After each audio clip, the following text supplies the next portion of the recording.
সাগর উত্তাল, মেঘলা আকাশ, গুড়ি গুড়ি বৃষ্টি সব কিছু মিলে স্থানীয় ৩ নম্বর সতর্ক সংকেত দেখাতে বলা হয়েছে কক্সবাজার সমুদ্র বন্দরে। আমরা কিছুক্ষণ আগে যে বার্তা পেয়েছি আবহাওয়া অধিদপ্তর থেকে, সেটাকে বলা হয়েছে সাগরে লঘুচাপ সৃষ্টি হয়েছে, তার প্রভাবে কক্সবাজার, চট্টগ্রাম, পায়রা সমুদ্র বন্দরকে ৩ নম্বর সতর্ক সংকেত দেখাতে বলা হয়েছে।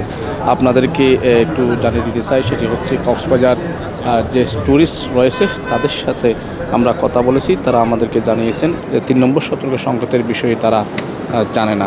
এবং এদিকে উত্তর পশ্চিম বঙ্গোপসাগর এবং তৎসংলগ্ন এলাকায় লঘুচাপ সৃষ্টি হয়েছে, এটি ঘনীভূত হতে পারে। এই অবস্থায় দেশের সমুদ্র বন্দরগুলোকে ৩ নম্বর সতর্ক সংকেত দেখাতে বলা হয়েছে আবহাওয়া অফিস। আজ সকাল মঙ্গলবার আবহাওয়া অফিসের এক সতর্কবার্তায় এই তথ্য জানানো হয়। এতে বলা হয় সাগরের লঘুচাপের প্রভাব উত্তর বঙ্গোপসাগর, বাংলাদেশের উপকূলীয় এলাকা এবং সমুদ্র বন্দরগুলোর উপর দিয়ে দমকা জড়ো হওয়া বয়ে যেতে পারে। চট্টগ্রাম, কক্সবাজার, মোংলা ও পায়রা সমুদ্র বন্দরগুলোকে ৩ নম্বর স্থানীয় সতর্ক সংকেত দেখাতে বলা হয়েছে। এছাড়া উত্তর বঙ্গোপসাগরে অবস্থানরত মাছ ধরার নৌকা ও ট্রলারগুলোকে পরবর্তী নির্দেশ না দেওয়া পর্যন্ত উপকূলের কাছাকাছি এসে সাবধানে চলাচল করতে বলা হয়েছে। আমরা কক্সবাজার ট্যুরিস্ট পুলিশের সাথে কথা বলেছি, তারা আমাদেরকে জানিয়েছেন কক্সবাজার ট্যুরিস্টদের নিরাপত্তার স্বার্থে সব কিছু তারা ব্যবস্থা করেছেন। এবং লাইফ গার্ডের সাথে আমরা কথা বলেছি, তারা আমাদেরকে জানিয়েছেন কক্সবাজার যে ট্যুরিস্ট আসছে তাদেরকে নিরাপত্তার স্বার্থে তাদেরও ব্যবস্থা রয়েছে বলে আমরা জানতে পেরেছি।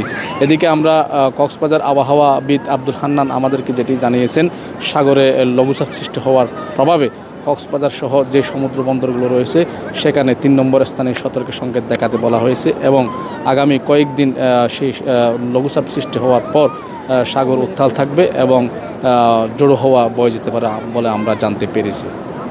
সমুদ্র ও সাগর উত্তাল, বড় বড় ঢেউ এবং ঘন বাতাস, মেঘাচ্ছন্ন, সেই জন্য আমরা লাল পতাকা লাগিয়েছি এবং টুরিস্টদেরকে সতর্কতা করছি যাতে পানিতে না নামার জন্য, এবং পানিতে নামলে বিপদে পড়বে সেই জন্য। তারপরেও টুরিস্টরা মানতেছে না, যার ফলে আমরা অবজারভেশন ভালো করে রাখছি যাতে টুরিস্টরা এখানে এসে বিপদে না পড়ে। আমরা সকাল থেকে সূর্যাস্ত পর্যন্ত লাইফগার্ডের নিরাপত্তা দিয়ে থাকি, সুগন্ধা, কোলাতলি এবং লাবণী। টুরিস্টরা না মানলেও আমরা দায়িত্বরত আমরা লাইফগার্ডরা ভালো করে অবজারভেশন রাখছি, তারা টুরিস্টরা এসে যেন বিপদে না পড়ে এবং গোসল করতে গিয়ে যেন বিপদে না পড়ে। যদি বিপদমুখী চলে যায় তাহলে আমরা বাঁশির মাধ্যমে বা মাইকিং মাধ্যমে, সিগন্যাল মাধ্যমে আমরা দেখে তাদেরকে নিরাপত্তা এবং কিনারায় নিয়ে আসছি। সেজন্য টুরিস্ট এখন পর্যন্ত কোনো সমস্যা হয়নি। তো আমরা লাইফগার্ডরা অলওয়েজ অবজারভেশনে ভালোই রাখি। কক্সবাজার থেকে মোহাম্মদ মিজানুর রহমান, বাংলাদেশ প্রতিদিন।